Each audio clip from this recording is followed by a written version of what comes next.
বিষয় তিনটা এই তিনিওটা বিষয়তে আমি সৰকাৰেৰ হস্তক্ষেপ বিচাৰি জৰুৰি হস্তক্ষেপ বিচাৰি তিনিটা মূল বিষয়ত সৰকাৰেৰ জৰুৰি হস্তক্ষেপ বিচাৰি আজি এই সংবাদমেলখন আয়োজন কৰিছো।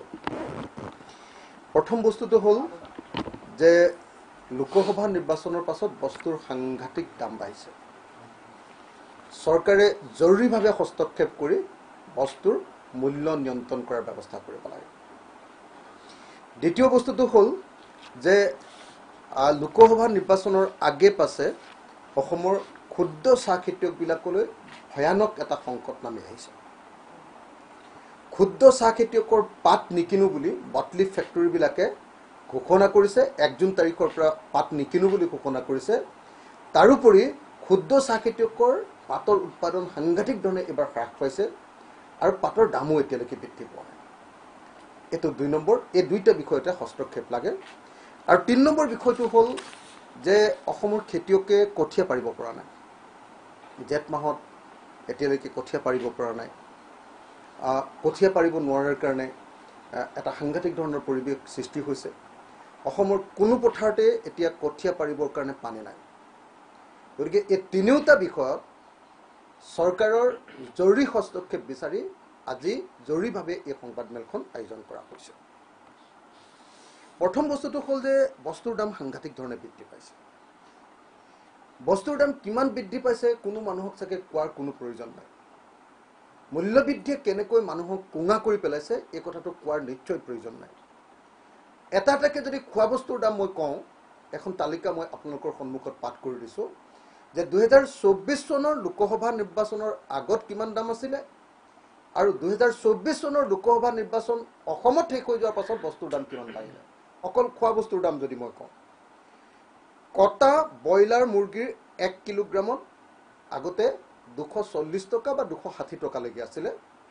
নিৰ্বাচনৰ পাছত 1 কিলো মুৰ্গীৰ দাম 240 টকাৰ পৰা 300 টকালৈকে, 260 টকাৰ পৰা 320 টকালৈকে বৃদ্ধি পালে। 240 টকাৰ পৰা 300 টকালৈকে কটা ব্ৰইলাৰ মুৰ্গীৰ দাম বৃদ্ধি পাইছে।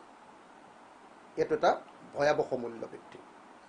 গাহৰি মাংসৰ দাম প্ৰতি কিলোগ্ৰামত 360 টকাৰ পৰা নিৰ্বাচনৰ আগত আছিলে 360 টকা, 360 টকাৰ পৰা সেইটো বৃদ্ধি পাই গৈ এতিয়া 500 টকালৈকে বৃদ্ধি পালে। কি ভয়ানক মূল্য বৃদ্ধি হৈছে আপোনালোকে কল্পনা কৰক। মুৰ্গীৰ কণীৰ এটা প্লেটৰ দাম আছিলে 170 টকা।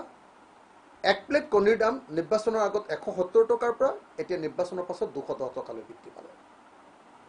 ৰহৰ দাইলৰ প্ৰতি কিলোগ্ৰামৰ দাম 160 টকাৰ পৰা 200 টকালৈকে বৃদ্ধি পালে। প্ৰতি কুইণ্টেল চাউলৰ দাম 100 টকাকৈ বৃদ্ধি পাইছে। 50 টকাৰ পৰা 100 টকালৈকে বৃদ্ধি পাইছে। অৰ্থাৎ 1 কিলোগ্ৰাম চাউলৰ দাম 1 টকা বাঢ়িছে। আলু 25 টকাৰ পৰা 35 টকালৈ বৃদ্ধি পালে। নিৰ্বাচনৰ আগত আছিলে 25 টকা 1 কিলো আলুৰ দাম, সেইটো 35 টকালৈ বৃদ্ধি পালে। মচুৰ দাইলৰ দাম 80 টকাৰ পৰা 120 টকালৈকে বৃদ্ধি পালে। মচুৰ দাইলৰ দাম। মগুৰ দাইলৰ দাম 110 টকাৰ পৰা 125 টকালৈকে বৃদ্ধি পালে। পিঁয়াজৰ দাম 30 টকাৰ পৰা 40 টকালৈকে বৃদ্ধি পালে। 30 টকাৰ পৰা 40 টকালৈকে পিঁয়াজৰ দাম বাঢ়িছে। গতিকে এনেকুৱা ধৰণে সাংঘাতিক ধৰণে আমি বস্তুৰ মূল্য বৃদ্ধি হোৱা দেখিছোঁ। আমি দেখিছোঁ যে যোৱা 4 মাহৰ ইলেকশ্যনৰ আগে আৰু পাছে আলুৰ দাম 72% বৃদ্ধি পাইছে, 72% বৃদ্ধি পাইছে। 4 মাহত পিঁয়াজৰ দাম 60% বৃদ্ধি পাইছে। 4 মাহত পাচলিৰ দাম প্ৰায় 25% বৃদ্ধি পাইছে। আৰু 4 মাহত মাছ মাংসৰ দাম 8ৰ পৰা 10% বৃদ্ধি পাইছে। এনেকৈ ব্যাপক মূল্য বৃদ্ধিয়ে আমাৰ সকলো শ্ৰেণীৰ ৰাইজৰ ব্যাপক সমস্যাৰ সৃষ্টি কৰিছে, ব্যাপক আহুকালৰ সৃষ্টি কৰিছে। আৰু এইটো হোৱাৰ মূল কাৰণ তিনিটা বুলি আমি ভাবোঁ। বস্তুৰ মূল্য এনেকুৱা ধৰণে বৃদ্ধি পোৱাৰ, নিৰ্বাচনৰ পাছতে হঠাতে বৃদ্ধি পোৱাৰ 3টা মূল কাৰণ আছে বুলি আমি ভাবোঁ। 1 নম্বৰ কাৰণটো হ'ল যে নিৰ্বাচনৰ কাৰণে অবৈধভাৱে চান্দা সংগ্ৰহ কৰা। বিজেপি দল আপোনালোকে সকলোৱে জানে যে আন সকলো মানুহক চান্দা তোলাটো বন্ধ কৰি দিলে। অন্য বিৰোধী ৰাজনৈতিক দলেও চান্দা ল'ব নোৱাৰে, কোনো ব্যৱসায়ীৰ পৰা, কোনো কৰ্পৰেটৰ পৰাও ল'ব নোৱাৰে, সংগঠনবিলাকেও ল'ব নোৱাৰে, আনকি বিহু কমিটিবিলাকেও চান্দা এতিয়া সংগ্ৰহ কৰিব নোৱাৰে। চান্দাৰ ওপৰত ব্যাপক ৰূপত তেওঁলোকে বিৰোধী পক্ষৰ মানুহৰ কাৰণে সংগঠনৰ মানুহৰ কাৰণে ৰাইজৰ কাৰণে তেওঁলোকে চান্দাটো বন্ধ কৰিছে কিন্তু ব্যাপক ৰূপত ডকা হকা দি চান্দা গ্ৰহণ কৰিছে কিন্তু বিজেপি দলে নিৰ্বাচনৰ আগত ব্যাপক ৰূপত চান্দা লোৱাৰ কাৰণে বেছিকৈ চান্দা লৈ লোৱাৰ কাৰণে বস্তুৰ দাম বাঢ়ি গৈছে বস্তুৰ দাম এনেকৈ বাঢ়ি যোৱাৰ কাৰণে মূলত জগৰীয়া বিজেপি দলৰ এই চান্দা দুষ্কৃতিৰ কাৰণে আজি বস্তুৰ দাম এনেকৈ বৃদ্ধি পাইছে আৰু সেইকাৰণে এই মুহূৰ্তত বিজেপি দলক আমি এনেকৈ মূল্য বৃদ্ধিৰ বিৰুদ্ধে ব্যৱস্থা গ্ৰহণ কৰিবৰ কাৰণে দাবী উত্থাপন কৰিছোঁ দ্বিতীয় বস্তুটো হ'ল যে সাংঘাতিক ধৰণে সিন্ডিকেটে অসমখন গ্ৰাস কৰি পেলাইছে সিন্ডিকেট সকলো বস্তুৰ ওপৰতে চৰকাৰী পক্ষৰ পৰা ইলিগেল অবৈধ সিন্ডিকেট ৰাজ চলিছে আপোনালোকে দেখিছে যে সকলো বস্তুৰ ওপৰত যেনেকৈ সুপাৰীৰ ওপৰত সিন্ডিকেট চলিছে যেনেকৈ কয়লাৰ ওপৰত সিন্ডিকেট চলিছে যেনেকৈ তামোলৰ ওপৰত সিন্ডিকেট চলিছে তেনেকৈ আপোনাৰ শাক পাচলিৰ ওপৰত সিন্ডিকেট চলিছে তেনেকৈ আপোনাৰ ফল মূলৰ ওপৰত সিন্ডিকেট চলিছে তেনেকৈ আমাৰ প্ৰত্যেকটো বস্তুৰ ওপৰতে গাহৰিৰ ওপৰত ইয়ালে গাহৰি সৰবৰাহৰ ক্ষেত্ৰত আপোনাৰ সিন্ডিকেট চলিছে গৰু সৰবৰাহৰ ক্ষেত্ৰত সিন্ডিকেট চলিছে ব্যাপক ৰূপত বিজেপি চৰকাৰখনে সাংঘাতিক ভয়াবহ এক সিন্ডিকেট ৰাজ চলোৱাৰ কাৰণে আজি আমাৰ সকলো বস্তুৰ দাম এনেকৈ বৃদ্ধি পাইছে এটো হল সিন্ডিকেট ৰাজ হল মূল্য বৃদ্ধিৰ দ্বিতীয়টো কাৰণ অন্য ৰাজ্যবিলাকতকৈ যে মূল্য বৃদ্ধি বেছিকৈ হৈছে তাৰ এটা প্ৰধান কাৰণ হল এই সিন্ডিকেট 3 নম্বৰ যেটো বস্তু হল যে বিজেপি চৰকাৰ অহাৰ পাছৰ পৰা কৰ্পোৰেট বিলাকৰ ওপৰত যেটো নিয়ন্ত্ৰণ আছিল বস্তুৰ মূল্য বৃদ্ধিৰ ওপৰত কৰ্পোৰেটৰ ওপৰত যেটো নিয়ন্ত্ৰণ চৰকাৰৰ আছিল বিজেপিয়ে কৰ্পোৰেটক একদম ফ্ৰী হেণ্ড এৰি দিছে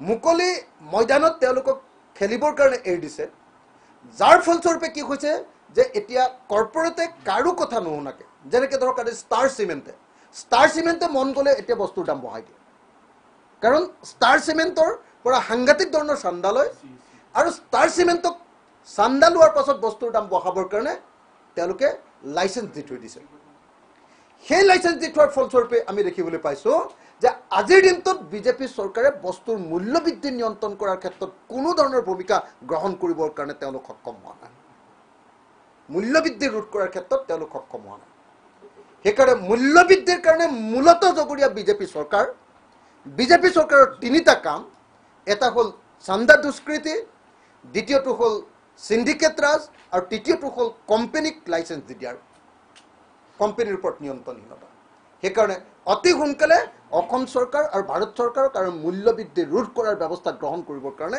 আমি দাবী উত্থাপন কৰিছোঁ দ্বিতীয় বস্তুটো হল ক্ষুদ্ৰ চাহ খেতিয়কৰ সংকট আপোনালোকে সকলোৱে নিশ্চয় গম পাইছে যে এবাৰ দুটা ভয়াবহ সমস্যাই ক্ষুদ্ৰ চাহ খেতিয়কবিলাকক আমাৰ সংকটত পেলাইছে অসমত 2 লাখ মানুহে ক্ষুদ্ৰ চাহ খেতি কৰে আপোনালোকে সকলোৱে জানে যে অসমৰ মুঠ চাহপাত উৎপাদনৰ 52% এতিয়া ক্ষুদ্ৰ চাহ খেতিয়কবিলাকে উৎপাদন কৰে 52% প্ৰডাকশন এতিয়া ক্ষুদ্ৰ চাহ খেতিয়কে কৰে আপোনালোকে নিশ্চয় সকলোৱে জানে যে অসমত ক্ষুদ্ৰ চাহ খেতিয়কৰ পাত মেট্ৰি কৰিবৰ কাৰণে চাহপাত বনাবৰ কাৰণে ফ্যাক্টৰী আছে প্ৰায় 300টা মান এতিয়া সেই 300টা বটলি ফ্যাক্টৰীয়ে ঘোষণা কৰিছে যে ক্ষুদ্ৰ চাহ খেতিয়কৰ চাহপাত তেওঁলোকে নিকিনে তেওঁলোকে কৈছে যে অহা 1 জুন তাৰিখৰ পৰা তেওঁলোকে ক্ষুদ্ৰ চাহ খেতিয়কৰ পৰা কেঁচা চাহপাত নিকিনে নম্বৰ 1 2 নম্বৰ তেওঁলোকে কৈছে যে 1 তাৰিখৰ পৰা তেওঁলোকে বটলি ফ্যাক্টৰীবিলাক বন্ধ কৰি দিব এই দুটা কথা কোৱাৰ কাৰণে এতিয়া ক্ষুদ্ৰ চাহ খেতিয়কৰ মাজত হাহাকাৰ পৰিস্থিতিৰ সৃষ্টি হৈছে বটলি ফ্যাক্টৰীবিলাকে কিয় ক্ষুদ্ৰ চাহ খেতিয়কৰ পাত নিকিনো বুলি কৈছে তাৰ কাৰণটো হ'ল আপোনালোকে সকলোৱে জানে যে ভাৰতীয় টি বোৰ্ড আৰু food safety and security authority of India এই দুটা প্ৰতিষ্ঠানে ইতিমধ্যে ঘোষণা কৰিছে যে অসমৰ বটলি ফ্যাক্টৰীবিলাকে তৈয়াৰ কৰা যেটো মেট্ৰি যেটো চাহপাত আমি খাওঁ সেই চাহপাতত কেমিকেলছৰ ৰাসায়নিক পদাৰ্থৰ অৱশিষ্ট পোৱা গৈছে বুলি ঘোষণা কৰিছে আপোনালোকে সকলোৱে জানে যে বটলি ফ্যাক্টৰীও ক্ষুদ্ৰ চাহ খেতিয়কৰ পাত কিনে আপোনালোকে সকলোৱে জানে যে ডাঙৰ যিবিলাক কোম্পানী আছে সেই কোম্পানীবিলাকেও কোম্পানীৰ ফ্যাক্টৰীবিলাকেও ক্ষুদ্ৰ চাহ খেতিয়কৰ পাত কিনে আপোনালোকে সকলোৱে জানে যে কেমিকেল ফাৰ্টিলাইজাৰ বা কেমিকেল অন্য যি পেষ্টিচাইড সেই পেষ্টিচাইডবিলাক ডাঙৰ বাগানেও ব্যৱহাৰ কৰে, আমাৰ ক্ষুদ্ৰ চাহ খেতিয়কবিলাকেও ব্যৱহাৰ কৰে। কিন্তু ডাঙৰ বাগানৰ ফেক্টৰীবিলাকৰ চাহপাতবিলাকৰ ক্ষেত্ৰত ৰেহাই দিয়া হৈছে, আৰু সৰু বাগানৰ যিবিলাক চাহপাত সেই চাহপাতবিলাকৰ সাংঘাতিক ধৰণৰ ৰাসায়নিক অৱশিষ্ট আছে বুলি কৈ সৰু চাহ বাগানৰ যিবিলাক বটলি ফেক্টৰী যিবিলাক প্ৰডাকশ্যন যিটো প্ৰডাক্ট সেই প্ৰডাক্টটো কিনিবৰ কাৰণে তেওঁলোকে নিকিনো বুলি কৈছে, এক নম্বৰ কথা। বা তেওঁলোকৰ এই যিটো আপোনাৰ কি হয় চাহপাতৰ যিটো আমাৰ কি বুলি কয় এইটো চাহপাত বিক্ৰী কৰিবৰ কাৰণে যিটো ছিষ্টেম আছে কি কয় নিলাম, সেই নিলাম ব্যৱস্থাটো বন্ধ কৰি দিয়াৰ ভাবুকি দিছে। দেখা গৈছে যে যোৱা কিছুদিন ধৰি এই বটলি ফেক্টৰী অৰ্থাৎ সৰু সৰু ফেক্টৰীবিলাকৰ চাহপাতত বেছিকৈ কেমিকেল পোৱা গৈছে বুলি ব্যাপক ৰূপত প্ৰচাৰ আৰু অপপ্ৰচাৰ কৰি কিছুমান ডাঙৰ ডাঙৰ কোম্পানীবিলাকে এতিয়া ক্ষুদ্ৰ চাহ খেতিয়কৰ পাতৰ পৰা তৈয়াৰ কৰা বটলি ফেক্টৰীবিলাকৰ যিটো মেট্ৰি সেই মেট্ৰিবিলাকৰ দাম কমাই দিছে। যোৱা সময়খিনিত যেতিয়া নিলাম হৈছে, নিলামত ক্ষুদ্ৰ চাহ খেতিয়কৰ পাতৰ পৰা উৎপাদিত যিটো বটলি ফেক্টৰী যিটো চাহ সেই চাহপাতৰ দামৰ তাৰতম্য ঘটিছে, দাম কমি গৈছে। এনেকুৱা পৰিস্থিতিত ক্ষুদ্ৰ চাহ খেতিয়কবিলাক সাংঘাতিক ধৰণৰ বিপদত পৰিছে। খেতিয়কবিলাকৰ কিন্তু দুটা বিপদ, অকল এটা বিপদেই নহয়। এক নম্বৰ, বটলি ফেক্টৰীবিলাকে তেওঁলোকৰ পাত নিকিনো বুলি কৈছে, আৰু দুই নম্বৰ তেওঁলোকে কৈছে যে তেওঁলোকৰ ডাঙৰ সমস্যাটো হ'ল যে এইবাৰ বৰষুণ নোহোৱাৰ কাৰণে ইতিমধ্যে মাৰ্চ আৰু এপ্ৰিল মাহৰ যিটো প্ৰডাকশ্যন আছিলে সেই প্ৰডাকশ্যনটো একেবাৰে কমি গ'ল। সেইকাৰণে সামগ্ৰিকভাৱে ক্ষুদ্ৰ চাহ খেতিয়ক এজনৰ টোটেল যিটো প্ৰডাকশ্যন, মুঠ যিটো উৎপাদন তাৰ 30% ইতিমধ্যে কমিয়ে গ'ল। এইবাৰ খেতিয়কবিলাকৰ এইবাৰ সেইকাৰণে লোকচানেই আছে। এইবাৰ অসমৰ চাহ খেতিৰ উৎপাদন কমিয়ে গ'ল, কাৰণ আমাৰ কোনো ক্ষুদ্ৰ চাহ খেতিয়কৰ কোনো চাহ বাগিচাতে এতিয়ালৈকে ইৰিগেশ্যন বা জলসিঞ্চনৰ ব্যৱস্থা নাই। গতিকে এই মুহূৰ্তত দুটা কথা আমি অসম চৰকাৰৰ ওচৰত দাবী উত্থাপন কৰিব খুজিছোঁ যে কেৱল আৰু কেৱল বটলি ফেক্টৰীবিলাকৰ প্ৰডাকশ্যনৰ ওপৰত, তেওঁলোকৰ প্ৰডাক্টৰ ওপৰত আপোনাৰ ভাৰতীয় টি বোৰ্ড আৰু food safety and security authority of ইণ্ডিয়াই যি প্ৰচাৰ আৰু অপপ্ৰচাৰ কৰিছে, যি নিষেধাজ্ঞা জাৰি কৰি দিছে, সেইটো কোনোপধ্যে গণতান্ত্ৰিক কথা নহয়, সেইটো ষড়যন্ত্ৰমূলক এটা ঘটনা। কাৰণ ডাঙৰ বাগিচাবিলাকৰ ক্ষেত্ৰত তেওঁলোকে এই কামটো কৰা নাই। দ্বিতীয় কথাটো হ'ল আজিৰ দিনটোত অসমৰ চাহপাতত, কেঁচা চাহপাতত কেনেবাকৈ কেমিকেল আছে নেকি সেইটো পৰীক্ষা কৰিবৰ কাৰণে কোনো লেবৰেটৰী নাই। অকল টুকুলাই আমাৰ যিটো গৱেষণাগাৰ আছে, চাহ গৱেষণাগাৰ আছে, তাত কেৱল ব্যৱস্থা আছে, কিন্তু তাতো এটা দিনত মাত্ৰ 10টা চেম্পুল বা 12টা চেম্পুলহে তাত পৰীক্ষা কৰিব পাৰে। অথচ অসমত আছে 2 লাখখন এনেকুৱা ধৰণৰ বাগান। যদি 2 লাখ বাগানত যদি চেম্পুল এনেকৈ পৰীক্ষা কৰিবলৈ হয়, কলিকতালৈ যদি পঠিয়াই দিয়ে, অতি কমে 10 দিন বা 12 দিন সময় ঘূৰি আহিবলৈ লাগে। 10 দিন বা 12 দিন ঘূৰি আহিবলৈ লওঁতে এখন বাগানৰ পাতখিনি ৰখাই থৈ দিব লাগে, এইখিনি ভাল পাত নে বেয়া পাত বুলি। যাৰ ফলস্বৰূপে এই ইনফ্ৰাষ্ট্ৰাকচাৰ নথকাৰ ফলস্বৰূপে এতিয়া আমাৰ ক্ষুদ্ৰ চাহ খেতিয়কৰ ওপৰত, আমাৰ ক্ষুদ্ৰ চাহ খেতিয়কৰ পাত তৈয়াৰ কৰা, পাতৰ পৰা মেট্ৰি তৈয়াৰ কৰা আমাৰ বটলি ফেক্টৰীবিলাকৰ ওপৰত এনেকৈ ডাঙৰ ডাঙৰ কোম্পানীবিলাকে এনেকৈ হেঁচা প্ৰয়োগ কৰিবলৈ সক্ষম হৈছে। সেইকাৰণে এই মুহূৰ্তত ৰাইজৰ দলৰ সভাপতি হিচাপে আমি অসম চৰকাৰক দাবী জনাইছোঁ যে চৰকাৰে অচিৰে এই গোটেই ব্যৱস্থাটোৰ ওপৰত হস্তক্ষেপ কৰিব লাগে। চৰকাৰে অচিৰে সঁচাকৈ যদি কেমিকেলৰ অৱশিষ্ট যদি সঁচাকৈ আমাৰ মেট্ৰিত পোৱা গৈছে, তেতিয়াহ'লে তাৰ কাৰণে পৰীক্ষাগাৰৰ ব্যৱস্থা গ্ৰহণ কৰিব লাগে চৰকাৰে। আৰু যেতিয়ালৈকে পৰীক্ষাগাৰৰ ব্যৱস্থা নহ'ব, আকস্মিকভাৱে এনেকৈ আমাৰ ভাৰতীয় টি বোৰ্ড বা food safety and security authority of ইণ্ডিয়াই যি নিষেধাজ্ঞা জাৰি কৰিছে, তাৰ ওপৰত অসম চৰকাৰে ব্যৱস্থা গ্ৰহণ কৰিব লাগে, অসম চৰকাৰে হস্তক্ষেপ কৰাৰ ব্যৱস্থা গ্ৰহণ কৰিব লাগে। আৰু অচিৰে দুটা কাম কৰিব লাগে অসম চৰকাৰে। এক নম্বৰ, আমাৰ ক্ষুদ্ৰ চাহ খেতিয়কসকলৰ মাজত ব্যাপক ৰূপত সজাগতাৰ সৃষ্টি কৰা, যাতে কোনোপধ্যে কোনো ধৰণৰ বেয়া কেমিকেল যাতে কেতিয়াও কোনোপধ্যে ব্যৱহাৰ কৰা নহয় পাত উৎপাদনৰ ক্ষেত্ৰত, তাৰ কাৰণে সজাগতাৰ সৃষ্টি কৰা অসম চৰকাৰে। আৰু 2 নম্বৰ, প্ৰত্যেকটো পাত পৰীক্ষা কৰিবৰ কাৰণে অসম চৰকাৰে প্ৰতিখন জিলাতে বা প্ৰতিখন মহকুমাতে একোটা লেবৰেটৰী তৈয়াৰ কৰি প্ৰত্যেকখন বাগিচাৰ পাতবিলাক পৰীক্ষা কৰাৰ কাৰণে ব্যৱস্থা গ্ৰহণ কৰিব লাগে। এইটো কৰাৰ আগত যদি আমাৰ ক্ষুদ্ৰ চাহ খেতিয়কৰ পাত কিনাটো বন্ধ কৰি দিয়ে বা বটলিফ ফেক্টৰীৰ মেটটি যদি বিক্ৰী ক্ষেত্ৰত নিষেধাজ্ঞা আনে, তেতিয়াহ'লে কোনোপধ্যে মানি লোৱা নহ'ব। আমি অসম চৰকাৰক অতি সোনকালে ব্যৱস্থা গ্ৰহণ কৰিবৰ কাৰণে দাবী উত্থাপন কৰিছোঁ। ক্ষুদ্ৰ চাহ খেতিয়কসকলৰ আৰু এটা সমস্যা হৈছে, অকল পানীৰ সমস্যাটোৱে নহয়, পানী নোহোৱাৰ কাৰণে উৎপাদন যে কমিছে অকল সেইটোৱে নহয়। আপোনালোকে নিশ্চয় গম পাইছে যে এইবাৰ পানী নোহোৱাৰ কাৰণে ক্ষুদ্ৰ চাহ খেতিয়কৰ চাহপাতত সাংঘাতিক ধৰণৰ বেমাৰ লাগিছে। কেতিয়াবা হেল্ল' পেলিটিছ বুলি এটা বেমাৰ লাগিছে, ৰেড স্পাইডাৰ লাগিছে আৰু গ্ৰীণ ফ্লাই বুলি 3টা বেমাৰ হৈছে। এই 3টা বেমাৰ হোৱাৰ কাৰণে উৎপাদন আৰু হ্ৰাস পাইছে, খেতিয়কবিলাকৰ লোকচান হৈছে। আৰু আপোনালোকে সকলোৱে জানে যে ভাৰতৰ স্বাধীনতাৰ পাছত ক্ষুদ্ৰ চাহ খেতিয়কেই উজনি অসমত আটাইতকৈ বেছি উৎপাদন বৃদ্ধি কৰিছে। আজি অসমৰ ৰাজহৰ ক্ষেত্ৰলৈ, অসমৰ উদ্যোগ জগতলৈ এটা ব্যাপক অৱদান আছে আমাৰ ক্ষুদ্ৰ চাহ খেতিয়কসকলৰ। তাৰোপৰি 2 লাখ পৰিয়াল ডাইৰেক্টলি তেওঁলোকে ইনভলভ, আৰু 2 লাখ পৰিয়ালে অতি কমেও 20 লাখ মানুহক কৰ্মসংস্থাপন দি আছে। গতিকে 20-22 লাখ মানুহৰ সংস্থাপন পোৱা এই ক্ষুদ্ৰ চাহ খেতিয়কৰ ওপৰত, ক্ষুদ্ৰ চাহ বাগিচাৰ ওপৰত, ক্ষুদ্ৰ চাহ খেতিৰ ওপৰত যি প্ৰত্যাহ্বান আহিছে বা সংকট আহিছে, এই সংকট দূৰ কৰিবৰ কাৰণে আমি অসম চৰকাৰক অচিৰে হস্তক্ষেপ কৰিবৰ কাৰণে দাবী উত্থাপন কৰিছোঁ। আৰু তৃতীয় বস্তুটো হ'ল যে অসমৰ কোনো পথাৰত পানী নাই। আজিৰ দিনটোতো অসমৰ মানুহে এতিয়াও ভেকুলীৰ বিয়া পাতিবলগীয়া অৱস্থা হৈছে। 21 শতিকাটো বৰষুণৰ পানীৰ ওপৰত আমি ভৰসা কৰি থাকিব লাগে। পৃথিৱীৰ কোনো দেশ আজিৰ দিনটোলৈকে কেতিয়াও বছৰত এবাৰ খেতি কৰি ধনী হোৱা নাই। আমাৰ পথাৰবিলাক এবাৰ খেতি কৰি আমি পেলাই থৈ দিওঁ, কাৰণ আমাৰ পানী যোগান নাই।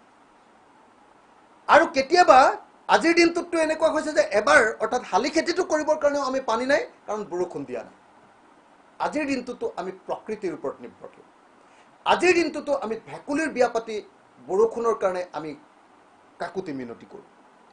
এইটো হ'ল অসম চৰকাৰখনৰ আটাইতকৈ ডাঙৰ দুৰ্বলতা। চৰকাৰে যদিও মুখেৰে কৈছে যে তেওঁলোকে অসমৰ মুঠ মাটিৰ 14% পথাৰত এতিয়ালৈকে জলসিঞ্চনৰ ব্যৱস্থা কৰিছে, আচলতে যি সময়ত বানপানী হয় সেই সময়তহে তেওঁলোকেও পানী দিব পাৰে। যি সময়ত আমাক পানী নালাগে, যি সময়ত আমাক পানী লাগে, সেই সময়ত কোনো ইৰিগেশ্যনে, আমাৰ জলসিঞ্চন ডিপাৰ্টমেণ্টে, আমাৰ ইৰিগেশ্যন ডিপাৰ্টমেণ্টে 1 ফুটা পানীও আমাৰ খেতিয়কক দিব নোৱাৰে। যাৰ ফলস্বৰূপে আজি আমাৰ খেতিয়কসকল ভয়ানক সংকটত পৰিছে। গতিকে মই এই 3টা বিষয়ৰ ওপৰতে অসম চৰকাৰৰ হস্তক্ষেপ দাবী কৰিছোঁ। 1 নম্বৰ বস্তু হ'ল যে বস্তুৰ মূল্য বৃদ্ধিৰ ওপৰত অসম চৰকাৰে হস্তক্ষেপ কৰক, মূল্য হ্ৰাস কৰক। অসমৰ ক্ষুদ্ৰ চাহ খেতিয়কসকলৰ পাত নিকিনো বুলি যিটো কথা ঘোষণা কৰিছে, ক্ষুদ্ৰ চাহ খেতিলৈ যিটো সংকট বা প্ৰত্যাহ্বান আহিছে, তাক অসম চৰকাৰে নিৰাময়ৰ ব্যৱস্থা কৰক। আৰু 3 নম্বৰ, অসমৰ পথাৰত পানী যোগানৰ ব্যৱস্থা কৰি অচিৰেই আমাৰ কঠীয়া পৰাৰ ব্যৱস্থা গ্ৰহণ কৰক। এই 3টা ব্যৱস্থা গ্ৰহণ কৰিবৰ কাৰণে আমি চৰকাৰক দাবী জনাইছোঁ। আজি অসমৰ মুখ্যমন্ত্ৰীজনে আপোনালোকে সকলোৱে দেখিছে যে গোটেই ভাৰতবৰ্ষত গৈ অকল সাম্প্ৰদায়িকতা বিয়পাই আছে। তেওঁ ইলেকশ্যন কেম্পেইন কৰিছে মানে অকল হিন্দু মুছলমান, হিন্দু মুছলমান, মন্দিৰ মছজিদ, মন্দিৰ মছজিদ। গোটেই অসমত মানে হিন্দু মুছলমান কৰি কৰি এতিয়া ভাৰতৰ মানুহৰ দৃষ্টি আকৰ্ষণ কৰিবৰ কাৰণে বিজেপি RSSৰ তেওঁ ভাল ল'ৰা হ'বৰ কাৰণে এতিয়া গোটেই ভাৰতবৰ্ষত য'তেই কেম্পেইন কৰিবলৈ গৈছে, আমি মছজিদ ভাঙিম, আমি মন্দিৰ বনাম, আমাক মন্দিৰ বনাবৰ কাৰণে ভোট লাগে, এনেকুৱা ধৰণৰ ফটুৱা কথা কৈ অসমৰ মুখ্যমন্ত্ৰীয়ে গোটেই অসমৰ ওচৰত অসমৰ মানহানি কৰিছে। এইটো দুৰ্ভাগ্যজনক। অসমৰ মুখ্যমন্ত্ৰীয়ে এনেকুৱা সাম্প্ৰদায়িকতা বিয়পাই থকাৰ পৰিৱৰ্তে অসমত এই সময়ত দেখা দিয়া অসমৰ মানুহৰ মূল সমস্যা মূল্য বৃদ্ধি, ক্ষুদ্ৰ চাহ খেতিয়কৰ পাতৰ সমস্যা, আৰু আনটো হ'ল যে কঠীয়া পাৰিব নোৱাৰা সমস্যা, এই সমস্যাবিলাকত মাথা মাৰিবৰ কাৰণে মনোযোগ দিবৰ কাৰণে আমি অসমৰ মুখ্যমন্ত্ৰীক আহ্বান জনাইছোঁ দ্বিতীয় বস্তুটো হ'ল অসমৰ ইৰিগেশ্যন মন্ত্ৰীজন আপোনালোকে সকলোৱে জানে যে এনেকুৱা এজন মানুহক ইৰিগেশ্যন মন্ত্ৰী দিছে যিজন মাৰোৱাৰী মানুহ মাৰোৱাৰীয়েনো অসমত ক'ৰবাত খেতি কৰা দেখিছে নেকি আপোনালোকে কওকচোন খেতিৰ বিষয়ে কিবা জানে নেকি আপোনালোকে নিজে কওকচোন হা খেতিৰ বিষয়ে নজনা মাৰোৱাৰী মানুহ এজন অকল বেপাৰ কৰি খোৱা মানুহ এজন বেপাৰী এজনক আজিৰ দিনটোত আমাৰ ইৰিগেশ্যন ডিপাৰ্টমেণ্টৰ মন্ত্ৰী পাতি দিছে অচ্যুত সিংগাল ডাঙৰীয়া যে কেতিয়াও খেতি কৰিবৰ কাৰণে উপযুক্ত নহয় অসমততো মাৰোৱাৰী মানুহেতো আৰু খেতি নকৰে ন সকলোৱে জানে বেপাৰ কৰি খায়